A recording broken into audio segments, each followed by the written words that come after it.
Bonjour à tous et à toutes. Donc cette vidéo va être consacrée au logiciel Maya d'Autodesk et plus exactement le passage de Lightwave à Maya. Donc voici vite fait le plan. Je vais commencer par une intro qui va suivre. Puis on va parler des différentes interfaces Maya, Lightwave.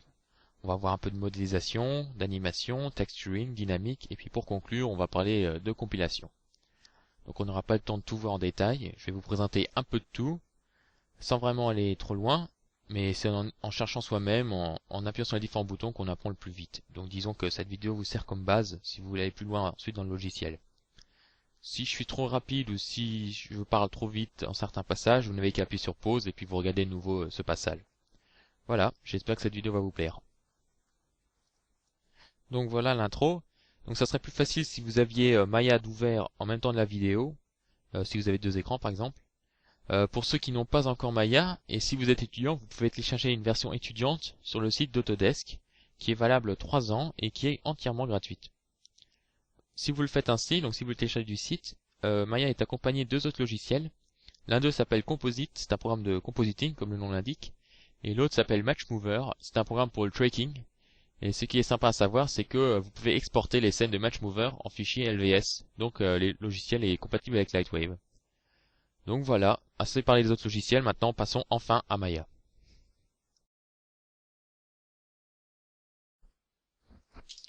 Alors parlons un peu de l'interface maintenant.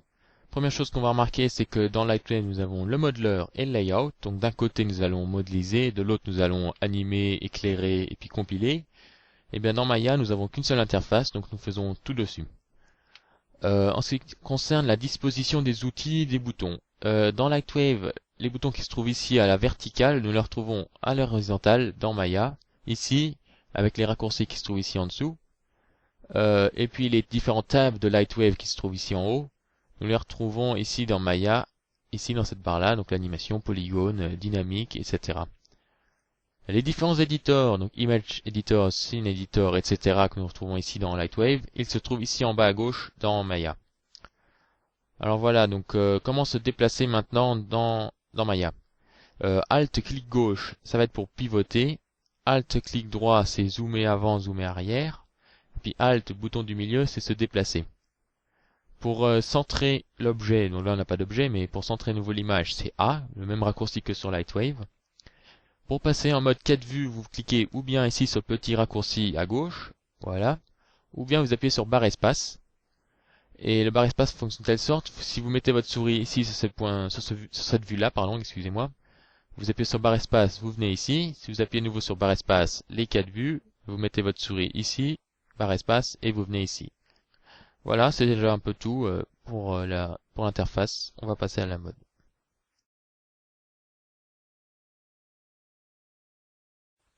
Donc on va parler maintenant de la modélisation. Donc on va commencer avec un exemple concret. On va commencer à créer un cube. Donc vous pouvez ou bien aller ici en haut dans Create Polygon Primitive Cube, ou bien vous pouvez aller ici dans Polygone et cliquer ici sur le cube, ou bien vous pouvez encore faire barre espace en restant cliqué, appuyé dessus, et puis clic droit sur Create Polygon Primitive et puis Cube. Donc voilà, on a notre cube. Alors par défaut, normalement vous n'avez pas tout de suite un cube, mais vous devez vous le dessiner vous-même comme sur Lightwave. Donc là prenons Lightwave, je appuie sur Box, voilà, je vais d'abord dessiner une base, puis la hauteur. Et bien sûr Maya c'est la même chose, sauf que j'ai désactivé ce mode, donc c'est dans Create Polygon Primitive Interactive Creation, voilà, ça s'appelle comme ça. Donc, si je clique maintenant dessus, vous voyez, il me dit d'abord dessiner la base, puis la hauteur. Comme ça vous savez où ça se trouve, donc je vais tout de suite le désactiver, hop, donc voilà. Donc on a notre cube, donc pour l'instant vous l'avez en mode wireframe. Si vous voulez en mode shaded, vous pouvez appuyer sur le raccourci, la touche 5. Si vous voulez en mode texture, vous appuyez sur 6. Ou bien vous pouvez aller ici en haut dans 4, 5, 6. Et ça c'est le mode shaded et plus wireframe. Donc on a vu ça, maintenant on va parler des outils de base, donc le Move, Rotate, Scale. Donc si vous voulez les utiliser, vous pouvez ou bien toujours cliquer ici, ou bien utiliser les raccourcis. W c'est Move, E c'est Rotate, et R c'est Scale. Voilà.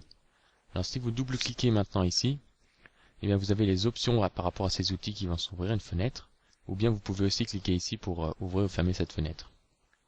Donc il y a plein d'options, on va pas s'intéresser sur toutes celles-là, on va juste s'intéresser sur celle-là, le Soft Selection. On va l'activer. Alors ça sert à quoi le Soft Selection? En fait, Soft Selection, ça va permettre de déplacer un ensemble de points. Alors, si vous avez un objet très complexe avec beaucoup de polygones, beaucoup de points, eh bien, vous n'avez pas besoin de le déplacer point par point, mais vous pouvez utiliser ça. Et en augmentant cette valeur, vous pouvez déplacer un ensemble plus grand de points. Et je vous fais toute une petite mise en garde. Par défaut, moi, le Soft Selection est allumé lorsque j'ai installé la Maya pour la première fois. Et ici, j'avais une valeur très très grande, ce qui fait que quand je déplaçais mon objet, enfin un point, je déplaçais tout le temps mon objet. Donc si vous avez rencontré le même problème que moi, vous savez où ça se trouve. Donc on va le désactiver, on n'a pas besoin pour l'instant. Ok, donc maintenant, comment faire pour sélectionner un point, un edge ou un polygone? Donc sur Lightwave, très simple, hein, vous pouvez passer d'un mode à l'autre en appuyant sur barre espace. Point, edge, polygone.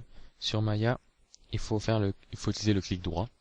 Donc si je reste appuyé sur clic droit, je vois ici les différents modes. Donc si je fais edge, je vais en mode edge. Voilà. Si je fais clic droit vertex, ce sont les points. Si je veux sélectionner plusieurs points, je fais shift. Je sélectionne mon deuxième point. Face, ce sont les faces, donc les polygones. Object mode, c'est l'objet en soi. Et puis on a encore des choses comme multi. Multi, en fait, c'est tout. Vous pouvez sélectionner le polygone, l'edge ou le point.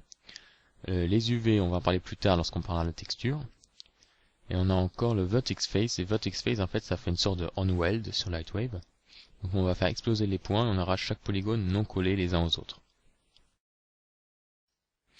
Donc maintenant, quelques petites remarques. Sur Lightwave, lorsque vous créez votre cube, vous appuyez sur N, vous avez le numérique qui s'ouvre. Et là, vous pouvez tout de suite définir des segments si vous le souhaitez. Vous pouvez voir exactement la taille, la hauteur, la profondeur, etc. de votre cube. Sur Maya, il y a la même chose. Vous devez cliquer ici en haut à droite dans le Attribute Editor. Et ici dans Polycube, vous voyez ici exactement les mêmes données que sur Lightwave. Et vous pouvez là aussi de nouveau subdiviser votre objet. Aussi, ce que je voulais aussi vous dire, c'est le subpatch. Pour le subpatch, donc on va rajouter vite fait ici des valeurs. Sur Lightwave, ça va être la touche Tab. D'accord, pour passer d'un mode à l'autre. Sur Maya, il y a la même chose, sauf que c'est le raccourci, c'est 3. Donc 1 c'est normal, 3 c'est subpatch, 2 c'est l'objet subpatché, mais en wireframe on voit l'objet non subpatché. Donc maintenant on va éditer notre objet. On va regarder les différents outils, etc. Donc on va partir avec notre cube. Vous pouvez aller dans Polygone, Edit Mesh, et là on a une panoplie d'outils à notre disposition. Donc on va pas tous les regarder parce que la plupart c'est exactement la même chose que sur tous les autres logiciels 3D. Hein. On va juste vite fait passer dessus. Donc on va sélectionner une face. On va dans Edit Mesh, Extrude. Et voilà, je peux extruder mon polygone. Il y a différents moyens de faire toujours les mêmes choses, hein, comme avant je vous ai montré pour faire le cube. Vous pouvez aussi aller ici dans le... Ici je crois que c'est ça, voilà, Extrude. Petite icône. Ou bien vous pouvez encore faire Shift, clic droit, Extrude Face. Aussi un autre raccourci qui est assez pratique sur Maya, c'est G. G en fait qui permet de faire la dernière opération qu'on vient de faire. Donc là je viens de faire un extrude, donc ça va me permettre de refaire un extrude, j'ai pas besoin de cliquer en haut, ici en haut. Donc ça c'est à propos de l'extrude. Ensuite, qu'est-ce qu'on a encore? Le bridge qui sert toujours à relier deux faces. L'append to polygone, ça c'est intéressant. Si vous avez ici dans Lightwave un polygone qui manque, vous sélectionnez les 4 points et vous appuyez sur P pour make polygone. Sur Maya, en fait, c'est un peu ça, le append to polygone. Je vais effacer ça, voilà. Je fais append to polygone, il va me dire de sélectionner deux edges. Hop, ça me fait un joli truc rose, j'appuie sur Enter, et voilà, j'ai mon polygone qui est là. Donc ensuite, on a Cut Faces Tool, c'est le knife, en fait, de Lightwave, vous voyez, si je mets je clique ici, ça va me permettre de couper ici à travers tout mon objet. Ensuite, on a le Split Polygone, la même chose que sur Lightwave, exactement, vous sélectionnez ici, vous faites Enter, et voilà, vous avez votre face qui est subdivisée. Ensuite, Insert Edge Loop Tool, c'est le Bandsaw ou Bandsaw Pro de Lightwave, vous voyez, je peux rajouter des loops comme ça. Très utile. Ensuite, qu'est-ce qu'on a encore? Bon, on a Add Division, c'est le Smooth, comment ça s'appelle? Subdivision de Lightwave, voilà. Qu'est-ce qu'on a encore? Le Merge, c'est intéressant. Le Merge, c'est pas comme sur Lightwave, Merge qui permet de fusionner deux points superposés l'un sur l'autre. Merge dans Maya, en fait, c'est un Vault Average de Lightwave, vous voyez. Donc ça, faut bien faire la distinction. Et puis, qu'est-ce qu'on a encore? Le Bevel. Bon, on va vite faire montrer encore une fois le Bevel. Edit Mesh. Bevel, voilà. Vous avez votre Bevel. Donc, comme je vous l'ai dit, hein, c'est toujours les mêmes outils. Vous avez retrouvé énormément fois la même chose que sur Lightwave. Alors, on va faire des choses maintenant un peu plus complexes. On va dire, vous voulez faire un Rail Extrude. Donc, un Rail Extrude sur Lightwave, c'est assez pratique car on a déjà le bouton. Vous devez mettre un polygone, le spline en background et puis vous faites Rail Extrude. Sur Maya, pour faire un re-extrude, il faut faire comme ça. Vous sélectionnez d'abord votre objet. On va vite fait supprimer quelques faces. Voilà. On garde que celle-ci. On va la rendre un petit peu plus petit. Hop. On va maintenant ici dans Curve. On va dessiner une courbe. Vous sélectionnez votre face. Hop, on va la rapprocher un peu. Voilà. Shift, vous sélectionnez votre spline. Puis vous allez dans Edit Mesh. Et là, Extrude à droite, vous voyez une petite boîte. Et si vous cliquez dessus, en fait, vous voyez les options de cet outil. Donc vous voyez, il y en a pour quasiment chaque outil. Donc là, on voit les différentes options. Donc là, on voit division 1. Si j'appuie sur Extrude, je vois qu'il part bien de mon point A pour aller au point B, mais il ne suit pas la courbe parce qu'en fait, il n'a pas assez de subdivision. Donc si je fais CTRL Z, Extrude, et maintenant je vais augmenter cette valeur ici, 50 disons, voilà. Là, il va subdiviser mon objet et je vais pouvoir aller tout au long de ma courbe. Donc des petites choses comme ça qui sont un peu différentes que sur Lightwave, mais que vous pouvez trouver facilement sur Internet. Donc maintenant, on va faire un truc un peu plus complexe. On va essayer un bend. Donc on va dans Polygone, hop, on crée notre cube. On va vite fait le subdiviser. On va mettre 5, 5, 5, hop, voilà. Donc pour bend par exemple, vous devez aller dans Animation, Create Deformers, et là dans Non-Linear, vous avez le bend. Si je clique dessus, vous voyez rien qui se passe. Et en fait, on voit peut-être juste un petit point bleu ici, mais vous devez ouvrir l'Attribute Editor dont je vous ai parlé avant. Et en fait, c'est pas comme sur Lightwave. Enfin Maya, quand vous rajoutez une lumière ou un émetteur de particules ou je sais pas une turbulence, vous n'avez pas exactement une fenêtre qui s'ouvre comme sur Lightwave, mais vous devez vous-même ouvrir l'Attribute Editor. Donc c'est en quelque sorte le Properties dans le layout de Lightwave. On va dire ça comme ça.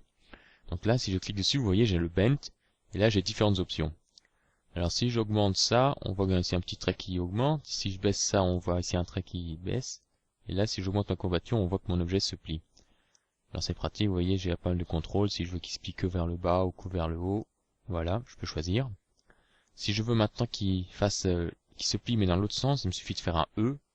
Et en fait, j'ai une rotation, pas à l'objet, mais au bend.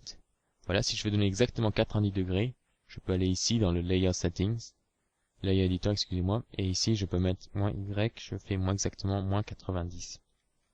Voilà, donc là j'ai exactement -90 degrés. Alors disons que maintenant vous avez fini, pour désélectionner, vous cliquez n'importe où en fait dans l'interface, pardon, excusez-moi, l'interface. Et là vous voyez en fait vous avez un espèce de truc bleu qui est toujours là. Alors si je compile, il n'est pas là, mais ça vous dérange quand même. Alors disons que vous voulez le supprimer, qu'est-ce qui se passe si je le supprime? Et bien en fait je perds ma déformation. Alors ça c'est une grosse différence par rapport à Lightwave, c'est que Maya en fait enregistre toutes les opérations que vous faites. Et donc le bend pour lui c'est une opération et en fait vous la voyez ici dans le input. Là il y a toute l'historique de votre objet. Alors vous voyez ici le polycube c'est la création, le tweak c'est la subdivision, et le bend en fait c'est ce que je viens de faire et vous voyez exactement les informations, ce que j'ai changé. Alors c'est très pratique, vous pouvez toujours revenir en arrière, vous supprimez les choses que vous avez faites, mais ça a aussi des désavantages car si votre ordinateur va ralentir, il va stocker plein d'informations que vous n'avez peut-être pas plus besoin. Et donc en fait, quand vous allez enregistrer votre fichier, vous allez peut-être avoir des fichiers très très gros. Ce sera juste parce que vous n'aurez pas effacé cet historique. Donc pour effacer cet historique, vous devez aller dans Edit, Delete by Type, History. Et vous voyez, là j'ai plus d'historique et mon trait violet ou bleu a disparu. Et à partir de là, je peux continuer de travailler. Donc ça, c'est un réflexe à prendre qu'on n'a pas du tout sur Lightwave. Sur Lightwave, vous avez bien sûr le Command History, voilà ici, qui arrive à enregistrer les dernières opérations que vous faites. Donc là, logiquement de la position. Mais dès que je vais fermer Lightwave, il va m'effacer mon history. Alors que sur Maya, c'est pas du tout le cas. Si j'avais supprimé, enfin si j'avais fermé Maya et que j'avais pas effacé l'historique, et ben j'aurais gardé ici mon historique. Donc c'est un réflexe à prendre toutes les demi-heures. Enfin, dès que vous croyez que ça suffit, vous allez ici, vous allez dans Delete History pour effacer cet historique. Donc on va voir maintenant ce qui se passe si on a plusieurs objets de notre scène. Donc on va supprimer celui-là, on n'a plus besoin, on va dire. On va créer deux cubes. Voilà, un là on va le déplacer, on va mettre celui-là ici. Donc là par défaut, donc ça veut dire sur Lightwave, si vous étiez sur Lightwave, ça veut dire que lui est sur le layer 1 et lui est sur le layer 2 ou l'inverse. Enfin bon, vous avez compris. Alors si maintenant je fais un bridge, bien sûr je dois combiner les deux. Comme sur Lightwave, si je fais un bridge, il faut que mes deux cubes soient sur le même layer. D'accord? Donc pour faire cela, je peux aller ici dans Polygone, Mesh et puis Combine. En fait, combine, ça va vraiment me combiner mes objets. Donc, vous voyez, si maintenant je déplace mes deux objets. Si je veux les séparer de nouveau, je peux faire Mesh, Separate. Et voilà, j'ai de nouveau mes deux objets. Donc j'ai peut-être juste le pivot qui n'est plus à sa place, mais ça on peut vite arranger dans Modify, Center Pivot, Modify, Center Pivot. Ok. Si je sélectionne mes deux objets et que je fais E pour Rotate, si je donne une rotation, je vois qu'en fait qu'ils pivotent autour de leur pivot. D'accord? Si maintenant je veux par contre que cet objet-là pivote autour de le pivot de celui-là, je pourrais faire un parent. Donc parent, vous sélectionnez d'abord l'enfant, enfin, ouais, voilà, l'enfant, puis le papa. Et vous faites Shift P. Et là, normalement, vous avez un parent. Oh non. Ou c'est simplement P. Ah ouais, c'est juste P. Voilà, c'est juste P, excusez-moi. Donc voilà, un simple P, et vous avez votre parent. Et c'est Shift P pour faire un parent. Donc vous sélectionnez celui-là, puis celui-là, Shift P, et voilà, ils ne sont plus parentés les uns aux autres. Alors, parenté, ça a des avantages, donc il y a une autre façon de faire cela. Vous pouvez créer un groupe pour regrouper cela. Alors, pour créer un groupe, en fait, vous sélectionnez vos deux objets, et puis en fait, CTRL G. Et là, vous avez un groupe, vous voyez ici. Alors, où est-ce que vous voyez votre groupe? En fait, on va se mettre dans le mode 4 vues vite fait, voilà. Et ici, dans Panels, on va ici dans le Hypergraph Editor. Et là, en fait, c'est le... comment il s'appelle déjà? C'est schématique, voilà. C'est la vue schématique en fait de Maya, ça s'appelle comme ça l'hypergraph. Et là on voit ici groupe 1. Ici on a deux cubes, vous voyez, on les a encore à part. Et vous pouvez sélectionner le groupe entier. Alors bien sûr vous faites clic droit, vous pouvez renommer votre groupe. Maya, voilà. Enfin là on a fait n'importe quoi. Voilà. Et vous pouvez aussi bien sûr supprimer ce groupe si vous le souhaitez.